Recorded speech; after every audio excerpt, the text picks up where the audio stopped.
மைந்தன் கோடியில் ஒருவன் மழையாய் வருவான், புரட்சியை கொடுப்பான்.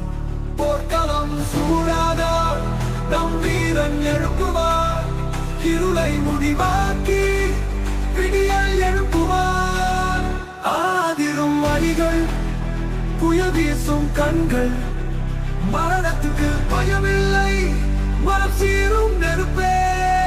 தலையை குனிக்காதே, காலடி வைக்காதே, தீ மூழும் இதயம் எப்போதும் எழுச்சியே.